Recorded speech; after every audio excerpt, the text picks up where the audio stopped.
بولو تو اللہ کی راہ میں قتل کیے گئے انہیں مردہ گمان تک بھی نہ کرو. کیوں؟ کہ اسے اپنے رب کی طرف سے روزی ملتا ہے.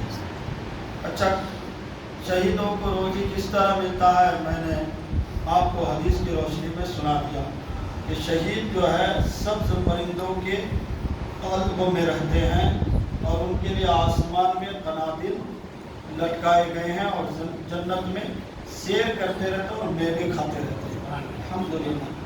اس کے بعد آپ نے سنا کہ اللہ تبارک و تعالیٰ نے نبی کے آل کو، نبی کے گھر والوں کو خوب اچھی طرح پاک و صاف کر دیا ہے.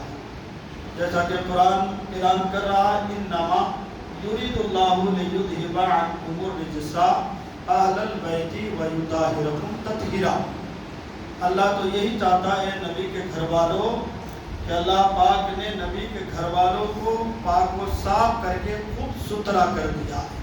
اور الحمدللہ کیسا پاک و صاف کیا ہے تو اعلیٰ حضرت کی شعر آپ سن چکے ہیں کہ تیری نسل پاک میں ہے بچہ بچہ نور کا، تو ہے آئین نور تیرا سب گھرانہ نور کا. الحمدللہ.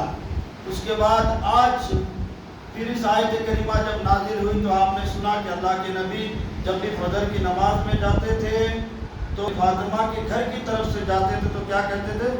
السلام علیکم اے اہل بیت ورحمۃ اللہ وبرکاتہ والصلاۃ رحمۃ اللہ. تم پر سلامتی ہو اے اہل بیت، تم پر اللہ کی رحمتیں، اللہ کی برکتیں، اللہ کی نعمتیں ہیں. تم نماز پڑھو، اللہ تم پر رحم کرے.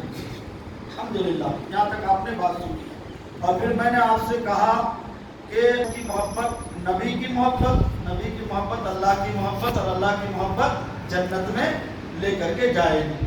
اور میں نے شعر کہا تھا کہ ذکر شہید کربلا ذکر شہ حرام ہے، باطل کے سامنے جھکے مومن کو یہ حرام ہے. اور صبر کا نام زندگی، ظلموں کا نام موت ہے. تم مٹ گئے یزیدیو، زندہ میرا امام ہے. یہ کون کہہ رہا؟ مسجد طہا کے خطیب کی زبان نہیں کہہ رہی ہے بلکہ اللہ تبارک و تعالیٰ کا فرمان کہہ رہا ہے اور قرآن بول رہا ہے. اب آج میں آپ کے سامنے پیش کرنے جا رہا ہوں قرآن پاک کی آیت قُلْ لَا أَسْأَلُكُمْ عَلَيْهِ أَجْرًا إِلَّا الْمَوَدَّةَ فِي الْقُرْبَى. اس کا سیدھا سادہ ترجمہ کیا ہے؟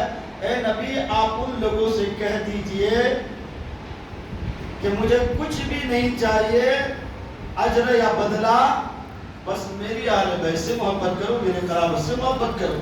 اچھا، بات ابھی تک سمجھ میں نہیں آئی. کب آئے گی سمجھ میں؟ اللہ کے نبی نے دین اسلام کے لیے بہت کچھ کیا. الحمدللہ.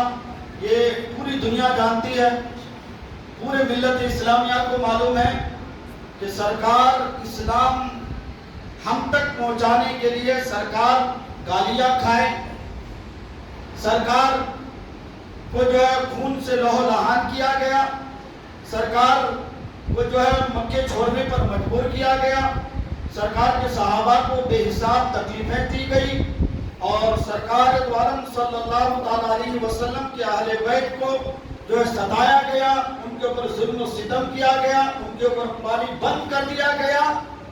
تو ہم اور آپ اچھی طرح سن چکے ہیں کہ اللہ کے نبی سرور کائنات صلی اللہ تعالیٰ علیہ وسلم کا احسان امت مسلمہ پر کس طرح سے ہے یہ بولنے کی ضرورت نہیں، تاریخ گواہ ہے. اور الحمدللہ کتاب کے ہر ورق جو ہے اس بات کا پیغام دے رہے ہیں کہ جان ملی تو نبی کے صدقے، ایمان ملا تو نبی کے صدقے، قرآن ملا تو نبی کے صدقے، ساری کائنات ملی تو نبی کے صدقے. یہ کوئی چھپنے چھپانے کی بات نہیں ہے، سب جانتے ہیں. تو جب اللہ کے نبی کی یہ محنت کو صحابہ نے دیکھا تو سب نے مشورہ کیا کہ چلو اللہ کے نبی نے ہمیں جہنم سے نکال کر جنت کا راستہ دکھایا، گمراہی سے بچا کر کے اس صراط مستقیم پر پہنچایا، تو اللہ کے رسول سرور کائنات صلی اللہ تعالیٰ علیہ وسلم کو کچھ تحفہ پیش کریں گے، کچھ ہدیہ پیش کریں گے. تو تمام صحابہ مشورہ کر ہی رہے تھے، قرآن کریم کی آیت نازل ہو گئی کہ اے میرے محبوب، تمہارے جانثار، تمہارے صحابہ، تمہارے جو ہے اعلان پر جان دینے والے آج تمہارے لیے اس طرح سے سوچ رہے ہیں. تو یہ آیت کریمہ نازل ہو گئی، اے میرے صحابیوں اے میرے جانثارو، میں نے جو اسلام کے لیے کیا، میں جو تمہیں جہنم سے نکال کر جنت کا راستہ دکھایا، میں جو تمہیں گمراہیت سے نکال کر صراط مستقیم پر پہنچایا، مجھے کچھ بھی بدلہ نہیں چاہیے۔ ہاں اگر تم دینا چاہتے ہو تو مجھے بدلہ نہیں چاہیے، دینا چاہتے ہو تو مجھے اجر نہیں چاہیے، دینا چاہتے ہو تو مجھے ہدیہ نہیں چاہیے، میرے اہل بیت سے محبت کرو۔ اب اس کے بعد بھی اگر کوئی اہل بیت کے بارے میں ادھر ادھر کی باتیں کرے تو بتائیے اس کا ایمان ہاتھ میں رہے گا یا جائے گا؟ اس لیے یہ اہل بیت کی محبت بڑی انمول چیز ہے۔ جس کے دل میں، جس کے سینے میں، جس کے گھر میں محبت اہل بیت آ گئی، الحمدللہ نہ وہ گمراہ ہو سکتا ہے اور نہ بھٹک سکتا ہے، اور الحمدللہ صراط مستقیم ان کے سامنے نظر آتا ہے۔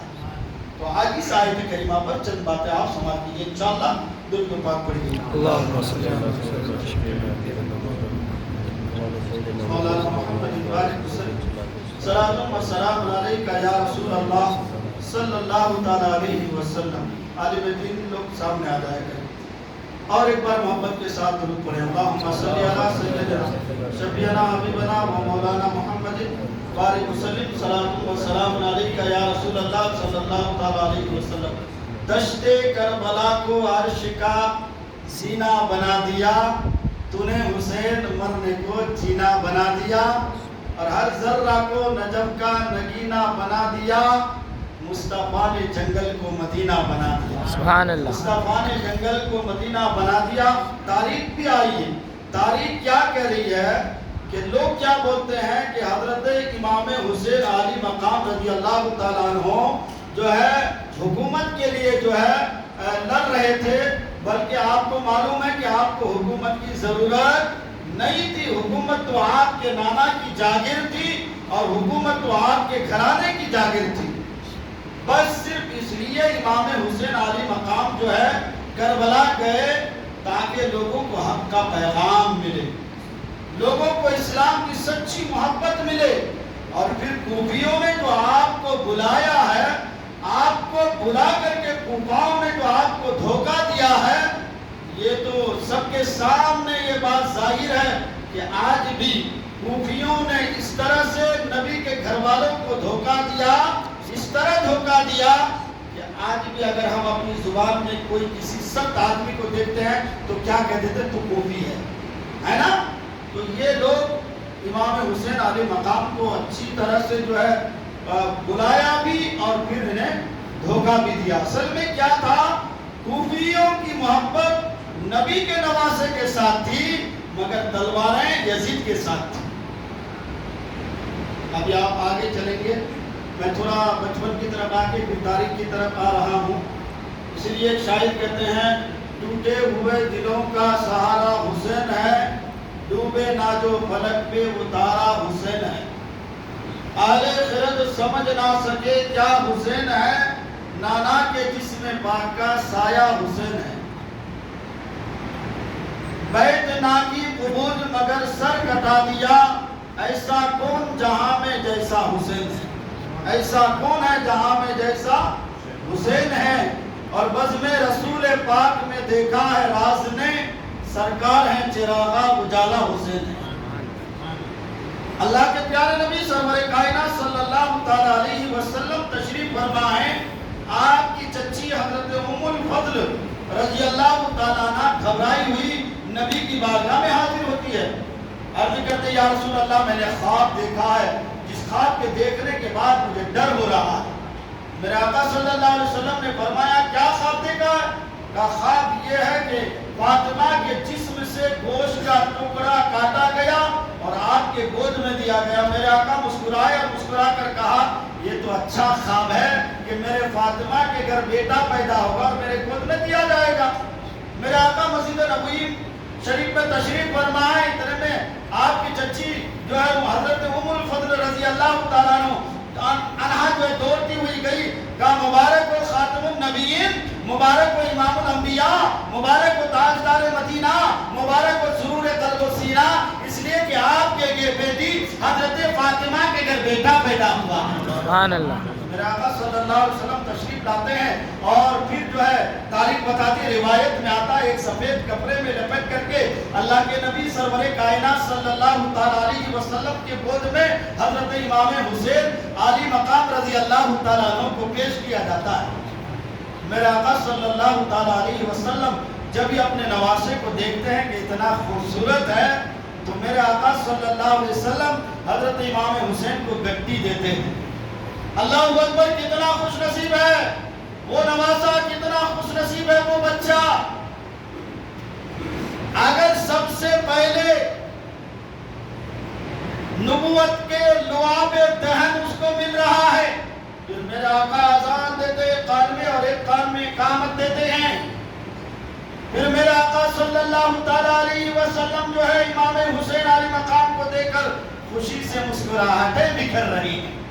الحمدللہ، تھوڑی دیر کی بات تھی کہ میرے آقا صلی اللہ تعالیٰ علیہ وسلم ابھی امام حسین کو دیکھ کر خوشی سے اچھل پہل رہے تھے اور امام حسین کے کان میں اذان اور اقامت دے رہے تھے اور امام حسین کے جسم مبارک کو سونگ رہے تھے، کیونکہ امام حسین کے جسم مبارک سے جنت کی خوشبو آیا کرتی تھی۔ سبحان اللہ۔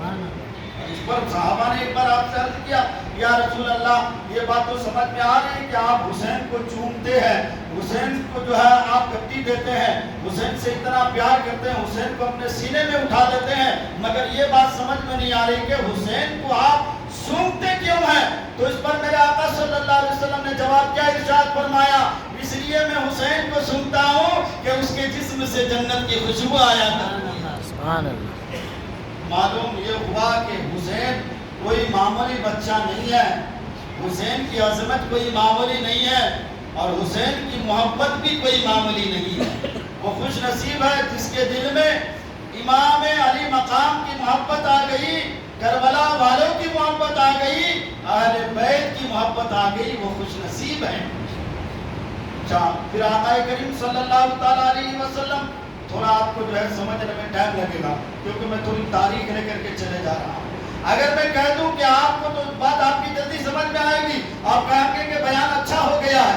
اگر میں کہوں کہ سرکار دو عالم صلی اللہ تعالیٰ علیہ وسلم حسین کا بچپنا ہے، میرے آقا صلی اللہ علیہ وسلم مسجد نبوی میں خطبہ دے رہے ہیں، اتنے میں حسنین کریمن، بچپن کا زمانہ ہے، دونوں دوڑتے کھیلتے آ جاتے ہیں، مگر مسجد اس وقت ہموار نہ تھی بلکہ اونچی نیچی تھی۔ آج تو الحمدللہ مسجد ہر طرح سجائی گئی ہے، وہ وقت تھا جو صحابہ کرام نے کتنی محنت کر کے جو ہے الحمدللہ مسجدوں میں جا کر کے نماز پڑھا کرتے تھے۔ آج ہم نماز پڑھنے کے لیے طرح طرح کی ہمارے اوپر آسائش ہیں، طرح طرح کی ہمارے اوپر جو الحمدللہ آرام ہے، اس کے باوجود بھی ہم نماز کی پابندی نہیں کرنا چاہتے ہیں، مگر صحابہ کرام کی ذات تھی اللہ اکبر، گھر چھوڑ کر یہ 200 میل دور کر کے نماز پڑھنے کے لیے جایا کرتے تھے اور مسجدوں میں اتنا سارا انتظام بھی نہیں تھا، پھر بھی ان کی ایک نماز بھی مسجدوں سے نہ چھوٹا کرتی تھی، ایک جماعت بھی نہ چھوٹا کرتی تھی۔ اللہ اکبر۔ آج میرے آقا مسجد نبوی شریف میں تشریف فرما ہے، اتنے میں جو ہے حسنین کریمن آ جاتے ہیں، مسجدیں ناہموار ہونے کی وجہ سے الحمدللہ کیا ہوتا ہے کہ حسین اور حسن کبھی اٹھتے ہیں اور کبھی بیٹھتے ہیں۔ میرے آقا خطبہ ارشاد فرما رہے ہیں، جب دیکھا کہ میرے نواسے کبھی اٹھ رہے تو کبھی گر رہا ہے، کبھی بیٹھ رہے ہیں، اللہ اکبر، میرے نبی کو معلوم تھا اگر میرے نواسے کو تکلیف ہو گئی تو اگر مجھے تکلیف ہو گئی تو میرے رب کو تکلیف ہوتا ہے، اور میرے رب کو تکلیف ہو گئی تو عرش اعظم ہلنے لگتا ہے، زمین و آسمان دب کھانے لگتے ہیں۔ میرے آقا نے خطبہ بند کر دیا اور پیارے حسنین کریمین کو لیتے ہیں اور قریب بیٹھتے ہیں، پھر خطبہ ارشاد فرماتے ہیں۔ بتاؤ ایسا بچہ کہیں آپ نے دیکھا ہے؟ اور اس طرح سے نور والا بچہ الحمدللہ جن کی محنت اور جن کی قربانی نے اسلام کو زندہ اور تابندہ کر دیا اور جن کی قربانی نے اسلام کو کھوکھلا پن سے بچا کر کے اسلام میں نکھار پیدا کر دیا، اسلام میں انقلاب لے کر کے آ گیا۔ یہی تک محدود نہیں کہ ایک بار آقا کریم صلی اللہ علیہ وسلم حالت سجدہ میں وہی نواسا آپ کے پشت میں آ کر کے بیٹھ جاتے ہیں۔ میرے آقا صلی اللہ علیہ وسلم نے دل میں سوچا کہ اگر میں سجدے سے سر اٹھاؤں کہیں میرا نواسا گر نہ جائے اور میرے نواسے کی تکلیف سے مجھے تکلیف سے میرے رب کو تکلیف، اس لیے کہ میں نہیں چاہتا کہ میرے رب کو تکلیف۔ میرے آقا نے سجدہ لمبا کر دیا، جب جو ہے آپ کا نواسا جو ہے آپ کے پشت سے نیچے اترے، میرے آقا سجدے سے سر اٹھائے، نماز سے فارغ ہوئے، صحابہ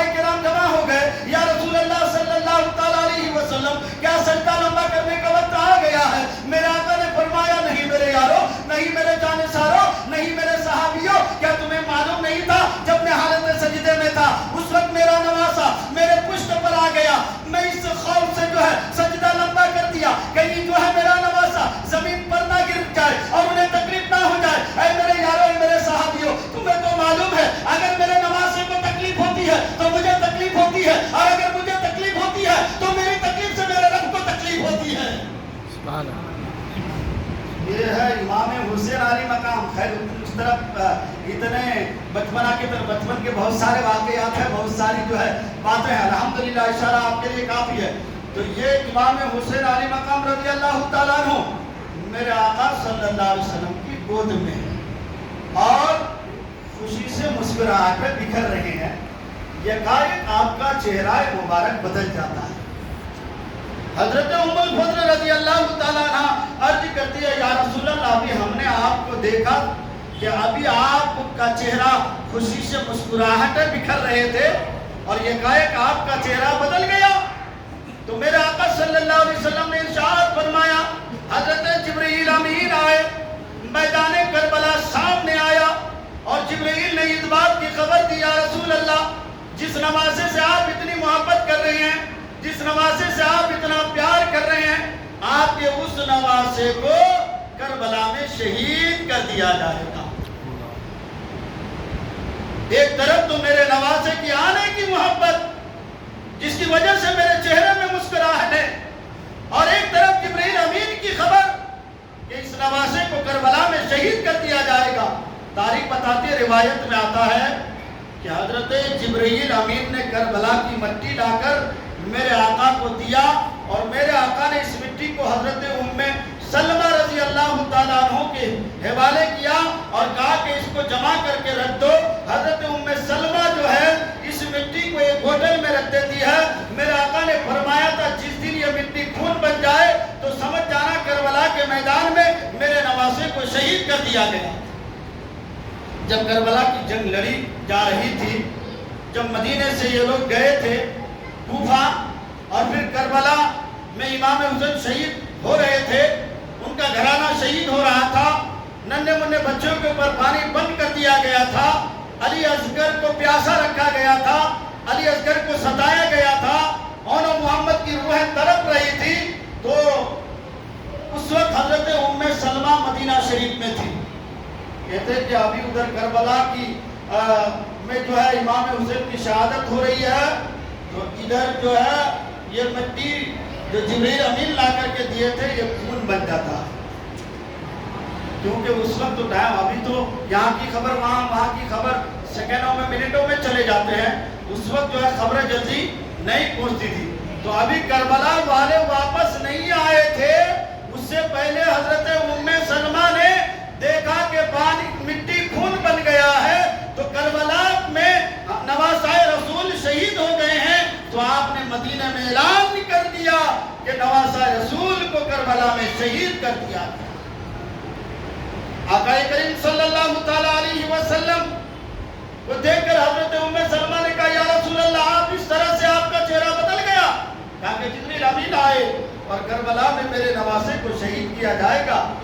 اس لیے اللہ کے نبی سرور کائنات صلی اللہ تعالیٰ علیہ وسلم نے کیا اعلان فرمایا, اے نبی کے کلمہ پڑھنے والوں, اے نبی کے آل سے محبت کرنے والوں, یاد رکھو اگر تم نے نبی کے آل کے دامن کو چھوڑ دیا, نبی کے اہل بیت کے دامن کو چھوڑ دیا, تو تمہیں گمراہ ہونے میں ٹائم نہیں لگے گا. اور بھلائی اسی میں ہے کہ تم نبی کے آل کے دامن کو تھامے رہو گے تو تم کبھی گمراہ نہ ہوگے.